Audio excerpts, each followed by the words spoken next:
I guess my actual foray into fine beer happened when I went to visit. Fine beer, I like fine that. beer, yeah. Fine beer. Fine beer.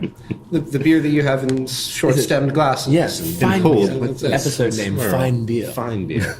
It's like, or artisanal beer. Artisanal, which I yeah. also like too. That's a good one. It's a good word, right? Yeah. It's like, Are you a brewhead? I'm a brewhead. Are you a brewhead? I'm a brewhead. Y'all are brewheads? Yeah, we brewheads. So pour a glass of craft beer, we can do this. Yeah. What's good, y'all? This is C Certified Brewhead, and welcome to episode 131 of BrewHeads District podcast. This afternoon, we are in glorious Toronto, Ontario, in the Stockyards region, which I just learned. We're at Rainhard Brewery with Jordan Rainhard, owner, founder, and Jeremy, sales manager. Gentlemen, thank you so much for hanging out Pleasure today. to have you here. anytime. Pleasure to be here. This is my Cheers, mate. first time. It is phenomenal. I apologize for not coming here before because it is Busy man. unacceptable. Cool spot. So much. I don't know what I expected, but it is much larger. Maybe I had in my head, which is sick. Yeah, we started out very small. Yeah. So I think a lot of people who came out when we first opened now come back and they're like, wow, this, either they don't remember it and they're like, I don't remember it being this big. It's like, well, it wasn't this big. It was less than half the size. Yeah, and it was always in this building. Always in this building. Always in this building. Yeah. Okay, amazing. So we got a bunch to get through. Should we start with what we're drinking here? These ones, I guess. Yeah, Those are them. poured. Yeah, just poured them. Perfect. So this is Go. Kapow. Yeah, take Oh, them. nice. So this is kind of what we got our flagship IPA. Okay. This guy here with a little Molotov Cocktail. Nice. Coming Was out that of the bottle. always a? It wasn't always a tall can, yeah. No. It started out when it came out. Actually, all of our releases were in 500ml bottles. Okay. So it moved to tall cans basically within the last 8-9 since we went to the months since we LCBO. went to started with the LCBO. Last June. Yep, Yeah. sounds about right. Oh yeah. Yeah. Cheers, folks. Cheers. Get it in you. Nice. Tropical. Tropical. Nice, balanced malt. Sure. Got kind of West Coast hops, like a little bit of bitterness in there. Yeah, it definitely borders the line of West Coast and New School. Okay. This one started out as the brand Super was West, eh? it was just called Kapow West Coast IPA. All right. We've since taken the West Coast off of it and just called IPA because we can't change it if we want to. That's true. Yeah, so you're kind of pigeonholed into this making this one beer. Yeah. At this point, it's it definitely has still has a little bit of West Coast characteristics, but Definitely. at this point, it's definitely its own thing. Yeah. And so I think I think that works. What I've found this one's or at least with our IPAs in general, and what I've always liked about Rainhard's beers, even before I started working here, is that what I'm sure you're noticing right now is that there's a bitterness to them, but it's not a lasting bitterness. No, A lot of subtle. it definitely is subtle, and it washes away very clean. So I tend to find our beers work very well as pairing beers for that reason. Like they don't tend they hold their own, but they don't overpower any foods that you're having it with. Right. They don't just assault your tongue with too much. This lets you at least enjoy the beer the whole way through. Oh yeah. No, definitely agree with that. It's like I'm loving these new style beers where they kind of got that kind of opaqueness towards the New Englandish style with that tropical fruit fall, but also bringing it's almost like East meets West. I don't know if it's really a thing yet, but I see it more and more common. Eh? Yeah, it's definitely not New England. It's not that super hazy. Inspired. It's maybe more Vermont style IPA. I would Definitely, it's a Vermont yeast we use, and Mosaic, Simcoe, just a little bit of Simcoe. That's where you get that little bit of pine from. Gotcha. And I can't remember what we're using it now. Mosaic, Simcoe, and something else. Something else. Something fruity. It'd be on Actually, a the little internet. Citra. There we go. Oh, there you go. So those are the three. Also worth noting with when Jordan came up with this beer and with a lot of his IPAs or his pale ales, we were this was 4 or 5 years ago, where we were right in the middle of the IBU war, where everybody was just trying to out hop You one can do another. 100 IBUs. 200. And I mean that's great. I like assaultively hopped IPAs as well, but I think it was kind of interesting that you decided to make beers like this at a time where we weren't making such balanced IPAs, and that wasn't so much the trend.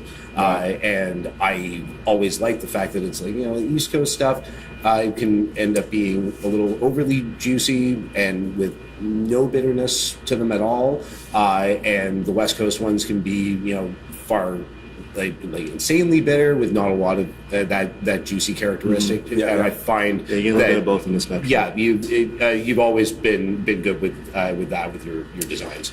Yeah, and on top of that, like you're getting the dryness in it too, right? You're not getting the cloying sweetness. So that's kind of what you're going to see across the board on all our pale ales and IPAs. It's just Right.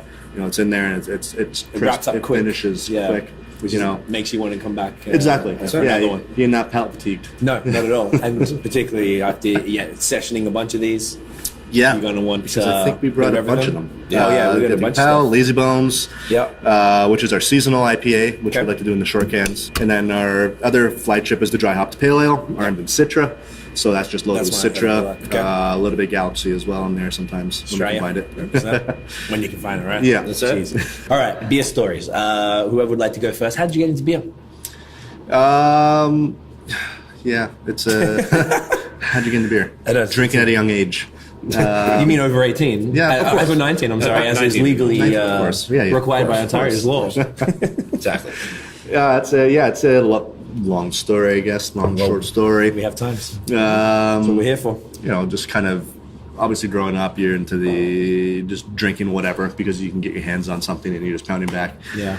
Counting how many beers you can have in a night when you're with your buddies. But just kind of slowly progressed and, I kind of started liking beer a little bit more and seeking out, I think the first foray was into Belgians, to be honest. Right. Kind of. From actual Belgian beers or something like Unibrew? Well, probably through Unibrew because those were most accessible at the time. But Yeah. going to a lot of Quebec beers too. A lot Okay. of the Belgian styles coming out of Quebec, and then just kind of from there, just kind of expanded to IPAs. Actually, my wife Katie, who went on a trip probably 8 years ago now, brought me back my first double IPA. Nice. From the States? From the States, was from Philly. yeah. It was Two Brothers. Was that heard Chicago? of it. Chicago. Two Brothers. Okay. And it was called Hop Juice, which they don't make anymore. I think they rebranded or something. I took a sip of it. I was like, "Holy shit, what is this?" So I started seeking out those. Yeah. Punch in the probably face. 10 years ago now. Jeez. Definitely 10 years. No, 12. Wow. I'm still living downtown. That's way ahead of its time. Yeah, it was pure malt at that time, but hoppy as anything. So, kind of started seeking out more heavy hopped IPAs, and then I actually started. I've always had interest in brewing. I was always the guy. I was like, I want to make my own beer, but I didn't want to just make that, green plastic bottle you'd find at a U-Brew store. Yeah, of course. So you're down the road. I'm like, okay, you know what? I can't find these double IPAs anywhere in Toronto, nowhere. And I was like, I'm just gonna make a double IPA. I'm gonna go for it. I'm not gonna do this partial mash. I'm not gonna do extract. I'm just gonna go all in it, all grain. Bought the equipment, and Ballsy. I the like that. very first beer I made was a double IPA, Right. and it turned out about 12%. The yeast died before bottling, didn't carbonate, so I ended up popping all the bottles, adding more yeast, repriming it. It was oxidized, but it was great. Still had you keep a bottle? I still have a couple. Yeah. That's kind of cool. And I still have some in the fridge here of our my first barley wine. Wow. We should crack You could actually put Yeah, we totally should. That's about 6 or 7. might not be a bad time to do it. Hey, if you want to live it's on camera. dangerously. Okay, amazing. And then how did that lead to to this place? Combination of being in it. Brewing? Yeah, actually. Well, I mean, naturally, I was always wanting to get feedback on my own beer, and me drinking myself or giving to my friends was not a good testament to, because they're just like, oh yeah, it's great, just keep it coming. Yeah. So I was like, I'm just start entering this into competitions, and I did, and got a lot of positive feedback. Started winning some medals. Right. Got a beer brewed, picked up with BAOS. Was actually the first commercial beer that we released together. No way. A black IPA back in the day. What was it called? Liqueur Noir. That was you. Yeah. Yeah, because that was when they came into Quebec. That was the Quebec. That was the only very release. first beer they released in Quebec. And that was how Yeah. long? No That way. was, that was a great beer. Thanks. Yeah, that Well was. done. I can't remember how long it was. That would have been, I reckon, what is it now? 2019, 2014? Sounds about right. So Yeah. yeah, 14 or 15. Yeah, no, actually, yeah, 15, because yeah. we opened this place 2015, and it was just built Beforehand? 6 months before, and we timed it perfectly for the launch. We're like, we're going to release this beer, then we're going to open this place. Was it a collab with Rainhard, or was it just you? It was one of those, like, because It was the funny thing was, it was a true collab because I actually won, and they liked this beer under citrus. So this is the only recipe really that still remains from the homebrew days, but obviously tweaked quite a bit. But I knew I wanted to keep the name in-house as well as the recipe. So I was like, let's not do that. Let's do something else. Right. And we just collaborated on a black IPA. And So cool. With Matt? Yeah, Matt. Matty? It's Matt. Yep. Loves it. Yeah. So, And that was kind of the history of that one. That's sick. And then a combination of having a really shitty job at the time. Yeah, all just been kind there. of, it just kicked my ass out. I was like, okay, I'm done with this. Yeah. It can't get worse than this, Might as well roll the May dice. as well and, try this. Yeah. And That's then, sick. Opened in 2015. 2015. Jeez, that's pretty May good. of 2015. Yeah. Nice. It's coming Yeah. up 4-year anniversary. Yeah. Doing something? Definitely. Yeah, every year we kind of throw a big bash in here. Oh, We yeah. got a lot of space in the parking lot, too. I saw that, yeah. We usually Oh, you roll can up. get that licensed? And like, Well, yeah, we do a lot of events in summer. We throw up the garage door. We usually have Nice. a band playing out there to the parking lot. and Oh, that's get the food stage? trucks. Yeah. Yo, that's sick. Yeah. It's worked sounds well fun. so far, yeah. Yeah. Yeah. All right. Do you know what date it'll be this year? If you want to like give it a plug. Yeah, I think it's the last weekend of May, but I don't know what the date is. I think maybe somewhere 26th, 29th, somewhere in there. Yeah, Let's have a calendar app. Let's find out. 'Cause who even knows? The last weekend, okay, it's 20. That's the 25th. 25th, Saturday, 25th of May. Yep. Yeah. All right. Get That's down it. here, folks. Love it. Jeremy, what's your story, brother?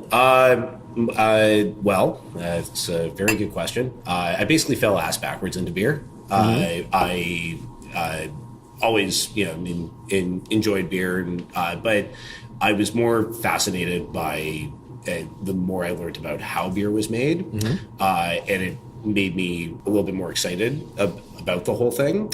I guess my actual foray into fine beer happened when I went to visit. Fine beer, I like fine that. beer, yeah. Fine beer. Fine beer. the beer that you have in short-stemmed glasses. Yes, and fine cold. beer. It's- it's- Episode name, it's- Fine Beer. Fine beer. It's like, or artisanal beer, Artisanal, which I yeah. also like too. That's a good It's one. a good That's a word, good- right? It's like, I don't know. So, I actually I visited a friend of mine in Chicago, Okay. and I was just there for a couple of days, and he decided he was like, "Oh, let's go out and we'll get a beer somewhere." And I was like, "Cool," yeah. And so we went out and went to this particular bar that literally I cannot remember the name of, and he ordered for us, and when the beer came out, it looked a lot like this, Right. and I had never had a beer that looked like this before, and I was kind of struck by it. And I started drinking, and I was like, this might be the best beer I've ever tasted. And it remember what it was?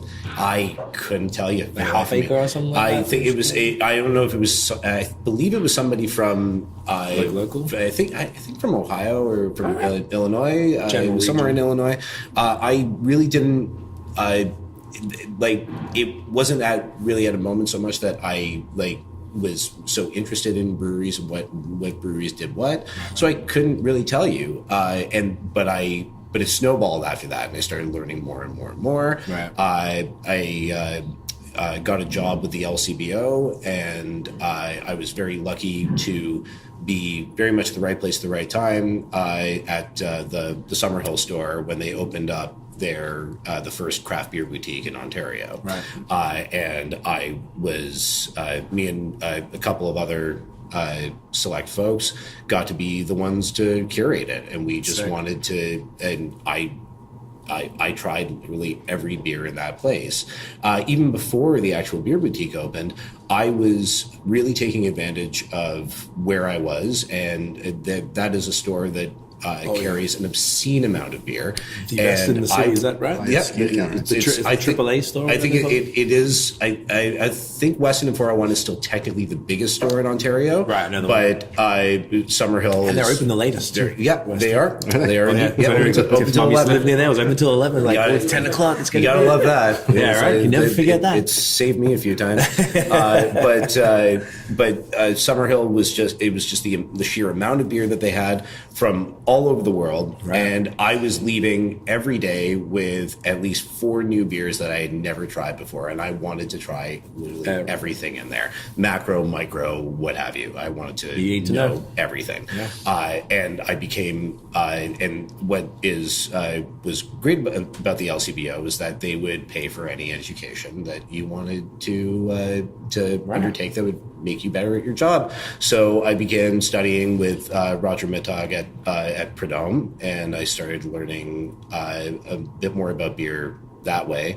And just recently I became a master beer sommelier. Thank you. And so I've kind of gone through the whole thing now, and now I'm just going to keep beer. Appreciate the fine beer. The fine beer. The finest of beers. The finest. That's the finest of beers. And that I've lived in the area, and I became very excited about 3 years ago to start figuring out, what beers were around me, and that actually brought me to Rainhard's store for my first time. And the first beer that I had of yours was Nosferatu, our the black IPA. Is that similar?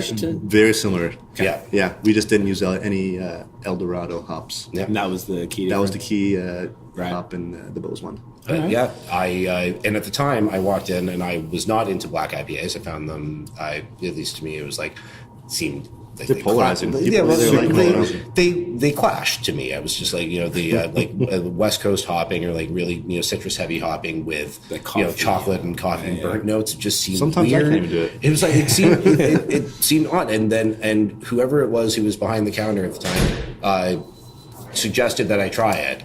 And I was just like, okay, maybe I've been all wrong about black IPAs because this is amazing. It's still my favorite black IPA. Is that a regular one you're doing? No, seasonal. No? Seasonal? Yeah. Once a year. Winter? It comes out for Halloween. It's a picture of, it's a riff on the Nosferatu vampire, 1920s silent flick. Yeah. And we literally just stole the poster of him, the shadow walking upstairs, and we just superimposed, really rudely superimposed a bottle, him holding it. Perfect. Boys, that's it. Where can we find Rainhard Brewing online? RainhardBrewing.com. That's it. Yep. Social media? At Rainhard Brewing. That's easy. Yeah. Consistent across the very, board. very consistent. Yeah. Check us out. The Stockyards and the Aleyards. The Aleyards, May 25th, Saturday, May 25th, the 4th anniversary. 4th anniversary. Going to have that food. It's going to be in your face. Don't miss it. You're crazy. All right? Yeah. All right. Guys, thank you so much for watching. If you enjoyed the episode, boom, smash the thumbs up. Hit subscribe below. Hit the notification bell. What sounds does that make? Ding. Let's hope that someone will come through with that. Thank you, Tiffany. So you know when the new drops. Follow us on social media at BAOS Podcast. Check out the long form audio so you can hear extraordinarily attractive gentlemen like these two right here talk about craft beer. That's it, y'all. Thank you for watching. We'll see you in the next episode. And as always, get in here.